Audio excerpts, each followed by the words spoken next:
prepared yet. You need to try and pick off the units as... Look at the shields on the mark. Oh my god, the drone's gonna take him!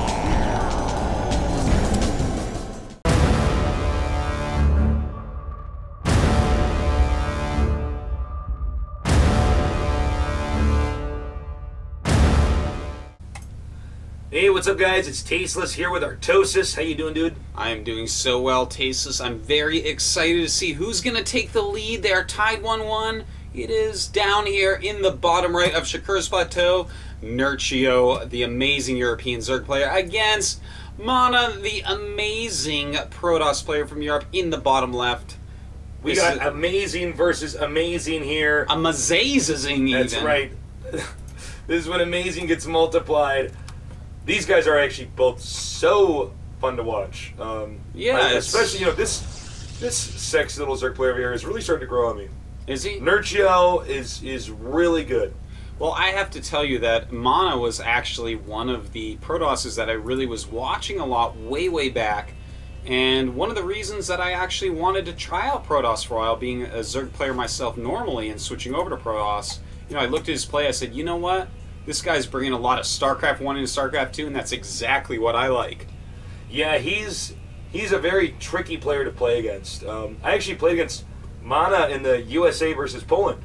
Yeah. StarCraft 1 Nation War, and barely won.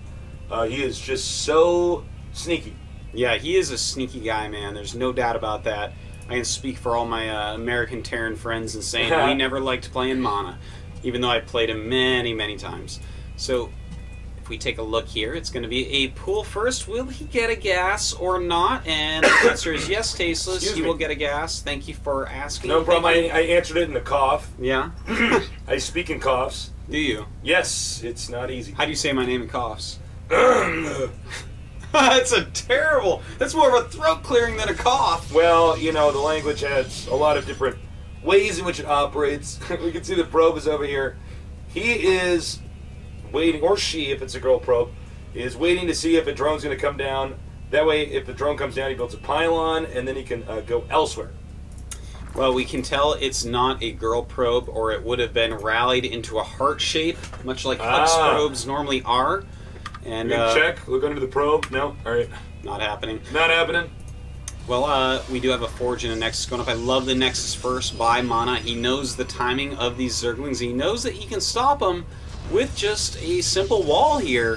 Shakur's Plateau, a great map for Forge Fast expansions. In fact, if you don't do it, you better be Liquid Tyler, because that's the only guy I'm going to accept not doing a Forge Fast expand in PvZ on this map. Yeah, there's only a very small number of people that can really get away with anything like that. It looks like we... Pylon, okay, Pylon is being warped in right now. Meanwhile, the Zerglings heading towards the Protoss's base. The cannon isn't ready, but look at that. Yeah, very good. Maul-in. Very nice time. He's going to have to be careful with that probe. Probably wants to try to keep it alive as long as possible. Good targeting down. If they have an extra probe on the outside of that wall, it can be very frustrating as Zerg trying to expand more. Looks like this pylon was destroyed, but while that was all going on, up here, we have another expansion. Yeah, although it's already been spotted. Yeah, well, it's just, he just has decided by doing that, he has told Mana, hey, I'm either going to do some crazy all into you, or I'm going 3-base, and it's very obviously a 3-base. That was interesting. What do you think about this? He was building, was that a Cybernex core building there? Gateway, actually. Gateway, alright, that's what it was. Oh, I was like, wait a minute, because I saw him move out and then cancel. I was like, what is he doing? No, that's one way I like to do it as well, Taste. That gateway is so big, it can really help with the actual wall off, especially considering you have to build it before your other gateway is done, and then you just cancel before it's done. Throw up the Cybernex core with a small hole. That type of play can be quite beneficial for Protoss. You can get through there very much easier.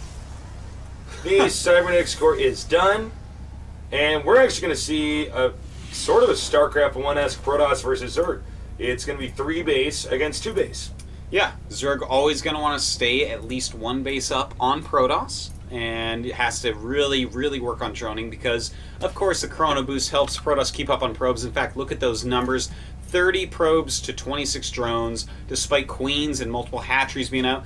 Zerg will jump ahead eventually, but Mana will keep up pretty well overall, so that's It's something that's a lot harder to get ahead of on, unlike StarCraft 1. You know, it's interesting to see how much Mana is utilizing scouting probes here. I feel like I'm watching a non-Korean Sage here, you know, the Sage from the GSL. By the way, check us out at the GSL, GoMTV.net. You see what I did there? I'm sneaky. I slipped that in. But seriously, this, you know, he's scouted so well so far, everything. And that's really the sign of a good Protoss player. It truly is. I mean, you need to know what's going on. If you don't know, if you have no idea if he took that additional base, if you don't know if he's droning, then, you know, all sorts of different things can come at you. He can come at you with quick drops, a Baneling Rush, a Roach Rush, all sorts of things. Even quick Mutalisks we've seen occasionally from time to time. But just sacrificing a few probes here and there, Mana has gained great amount of information. And he's going to be able to react to what he's seen. He's making the starport, he's making a couple more gateways. And no doubt we're going to see some Void Ray play. And in fact, look at that, he actually misplaced that Cybernex core and cannon just slightly. So he's going to have to kill his own forge. That's always very annoying as a Protoss. You don't want to have to do that, but it happens, Tasteless, it happens. It does. It's too bad, though, because, you know, having to remake the forge like that, his upgrades might be a little bit delayed. We already know the Zerg, as you can see here, is upgrading away, so he's going to have to focus later on in the game with some of his chrono boosts on that forge, get those upgrades out. Don't let the Zerg stay out of you. Definitely. Now we do have a Roach Horn on the way, a +1 range attack, speed for Zerglings almost done, and once again we have a random amount of Zerglings, 6 Zerglings being made for our Zerg player. And of course you need a few Zerglings out, you know, you do need to scout some. In fact, he's giving himself a sizable Speedling force. Now what this is going to do, it's a two-pronged thing, Tasteless. It's going to give him enough units that he feels a little bit safer if Protoss moves out sometime soon.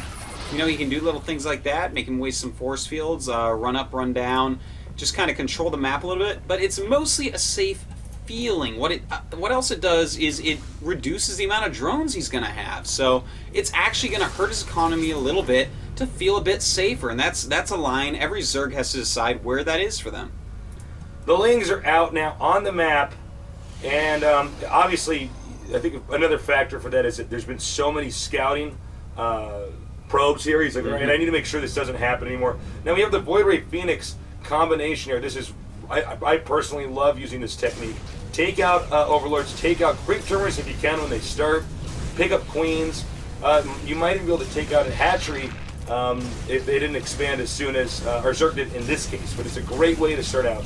Quite true. Now a fully charged Void Ray is out. That's pretty fearsome, Tasteless. I'd love to see a lift. Beautiful lift there. We'll be able to take out this Queen most likely, but another Queen coming out. Oh, in fact, 2 Queens flanking. Spore Crawler too. Oh my god. Ouch. Ooh, that was well done. That's pretty huge because he made the 3 Phoenixes. The Phoenixes are not as useful unless the Void Ray is there to accompany them. Yeah, you really need to jump up to like 10 Phoenixes to really feel comfortable with them without a Void Ray accompanying them. So that was actually a great little Queen flank that we saw by Nerchio, very quickly sending his Queen out across the no creep area. Nice job here. Nerchio has 1 Zergling here, just a spot to see when this expansion is going to be taken. He's got to be careful. If he doesn't force field this perfectly, it could be pretty bad. Those are just sentries and 3 zealots.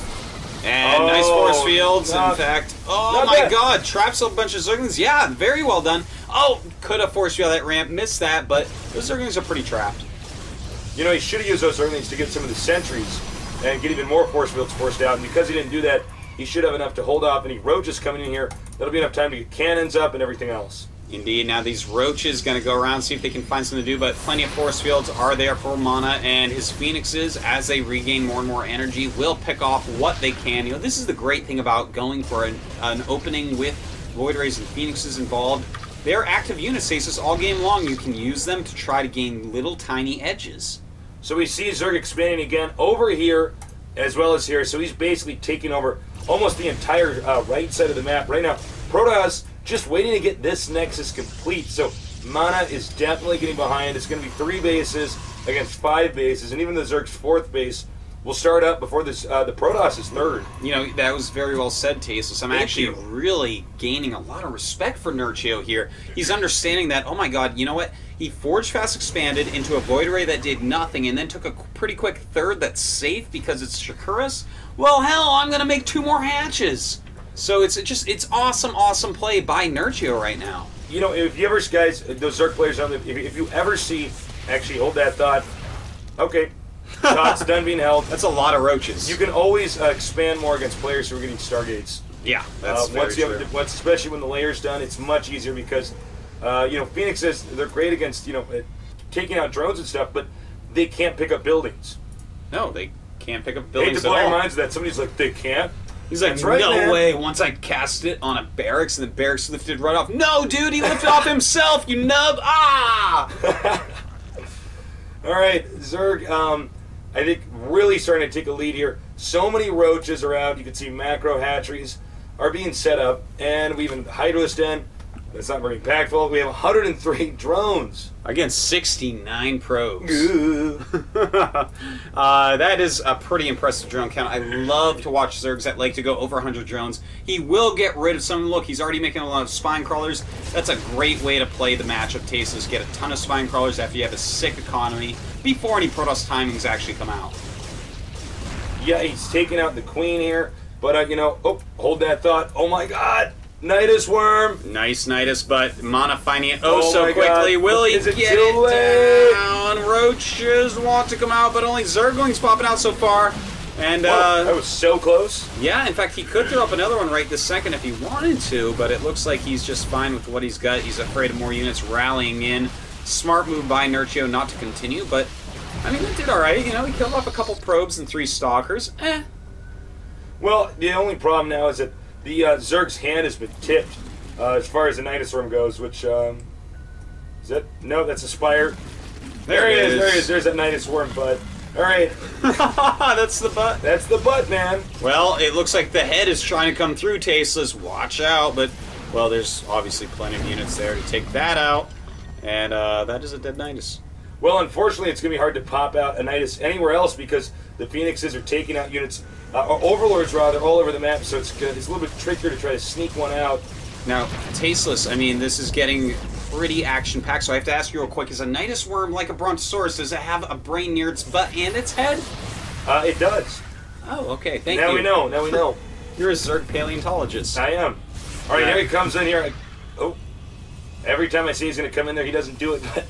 Zerg's in a tough spot because these ground units are great, but as you can see, this ramp here on a map like Shikuras, you're not going to be able to do the damage you want to do. You're not going to be able to just walk in to a big battle like that. You can't just walk into Mordor, Tasteless. No, you cannot. So he needs to focus on getting drops. This is going to be the next location that Protoss is going to try to take, and he needs to be ready for that because right now, Zerg has been so far ahead for so long on bases, on upgrades, on just sheer army size that if he just seizes this opportunity correctly, he can win this game against Mana. I agree with you fully, Tasteless. He's got a big bank right now. He's maxed out, but so is Mana. Mana waiting to max to move out. Very smart move. Should be taking out 4th behind this. I'm kind of questioning why he's not taking that top left while he's moving out. That'd be perfect timing. He's got to be careful. Well, this is going to come down to force fields. How Mana chooses to engage, and Nerchio's just going to have to play to that. Well, yeah, there's so many spine crawlers out, and the Broodlord's coming out here too. I just don't know. I think this attack is going to result in a loss here. You see the Stalkers blinking onto the Broodlords, but guess what goes really well with Broodlords is spine crawlers right underneath them. Yeah. The Stalkers stuck against. That was actually the one location where you don't want to attack into there. I mean, having roaches under him is great, but having spines as well was a perfect scenario for Nerchio, and as we see, a lot of Stalkers did fall for Mana, and he's continuing to make Colossus and switching over to a little bit of Void Rays, which can combo very nicely with Colossi, and obviously do kill Broodlords pretty quickly, but you have to be careful when you only have a few. They're not that impactful. No, they really aren't. I think if I was Mana at this point in time, I would say there's no way I'm going to be able to actually kill the Zerg. Get an army over there and bust through them. I'm going to have to wait until the Zerg runs out of money. Very true, Tasteless. Oh, nice Overseer is there coming going to be down. a Nidus Worm? It might be. Could That it would be a be? good move, especially in this brand new expansion warping in. There it is. Oh, very nice. Will Mana realize that and react in time, or will we see a Nexus snipe, which is quite huge at this point? Mana will be down to mining about 2 bases if that Nexus gets sniped, and that's not something you can do against a 5-base Zerg. All right, the Roaches are out. And you can see he's going to attack over at this location here at the Nexus. The Protoss starting to come up here to save the day, but meanwhile, that is a lot of Broodlords, a lot of Roaches, a lot of Hydras, Artosis. Yes, it is. The Roaches kind of being sacrificed here and taking down that Nexus. A huge blue explosion. I hope you closed your eyes, because it was bright. Well, he's lost that. I think now the Zerg's saying, well, I don't even know if I need to attack. I'm so far ahead. I could just stay back and get more ahead. The Broodlords are pretty slow, so they can't retreat, especially not against Blink Stalkers, so they will have to engage here. Indeed they will, and as long as he can take down Stalker Stasis, it's going to be feel good. And look at that, another little Roach movement out to take out the third base of Mana, and if Mana loses that, Tasteless, then I think he's going to... wow, that was actually huge by Nerchio. Even though Mana has a lot of supplies, income is dropping to just about nothing. Look at that, Tasteless. 6, I don't even know math that well. It's like 6 or 7 times the income. It's a lot more, is what I'm trying to say. Nerchio slaughtering Mana off at the moment. And here is Mana's... Oh, okay, there we go. Now they're moving. Mana's attempt to try to get back into the game. It would be great to take the Spire out, or especially the Greater Spire, which is actually guarded by Spine Crawlers because some of Nerchio is that good. Well, it looks like it's been attacked before. That thing was almost dead already. And Nerchio does end up saving his Greater Spire, which, I mean, that's quite nice. What is Mana going to do from here? He's going to lose his Warp Prism. He's going to lose all those Zealots. Doesn't even have money for a Nexus yet. All those Zealots in that Warp Prism could have been 3 Nexuses, Tasteless. Yeah, no kidding. So that was a completely failed attempt at hurting Nerchio. That was fail. It was, Tasteless. We have 12 Broods. That's more than you almost ever see in this matchup. This is going to be a fearsome attack indeed. Psystorm is about to finish. Will it finish in time? Even if it finishes in time, I mean, this Nexus is still not even up. He barely has an income. If he loses his army, he's not going to be able to remake it. Well, Psystorm does finish, Tasteless. He should have enough energy on all of those. Those Broodlings wasting their life away, sitting on the couch watching Broodling television. Last second, try to have a nice time, and they die. And here we go. Psystorm's going off, but the Broodlords are actually split pretty well overall. I like the Corruptors mixed in to take out these Colossi, and look at that. That is way too many Broodlings, Tasteless. Yeah, you can blink under them, but guess what? Broodlings are still pretty good. From here, he chases them, these Colossus all the way back into the main, and there are 33 Roaches on the way. That's it. GG. Very good choice by Mana to GG with 33 more Roaches on the way, and Nerchio, Tasteless, taking the lead 2-1. Stay tuned, because game number 4 is on the way.